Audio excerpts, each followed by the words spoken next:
அதை வந்து அதை வெளிப்பாடாக தான் நான் பார்க்குறேன். போகணும் அப்படின்னு நினச்சா டெஃபினட்டாக நேரில் போகலாம். அதுக்கு கோர்ட்டுக்கு போகணும், அது வேணும், இது வேணும், அதெல்லாம் கிடையவே கிடையாது.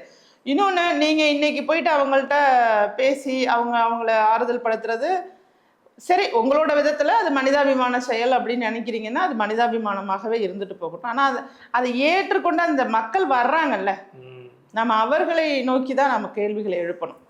ஏன்னா ஒரு ஒரு துக்கத்தில் ஒரு மனசு நொந்து போய் இருக்கும்போது இன்னும் 1 மாதம் கூட முடியல. அப்படிப்பட்ட ஒரு சூழ்நிலையில் நீங்கள் வந்து மனசை வந்து நம்மளை தேடி வர சொல்கிறாங்களேங்கிற ஒரு எண்ணம் இருந்திருக்கணும். அது இல்லாமல் அவங்க வர்றாங்கன்னா அதில் நம்ம இவரை குறை சொல்கிறத விட நம்ம அவங்கள தான் குறை சொல்லணும்னு நான் நினைக்கிறேன். இது ஒரு நல்ல தலைமை பண்பாக இருக்காது.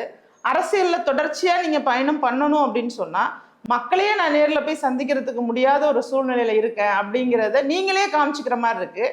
அப்புறம் என்ன அரசியல் செய்வீங்க? மறைமுக அரசியல் செய்வீங்களா? வீட்டுக்குள்ளே இருந்துகிட்டு அரசியலா, அல்லது பண்ணையூரில் இருந்துட்டு அரசியல் பண்ணுறதா? அரசியல்னா என்ன?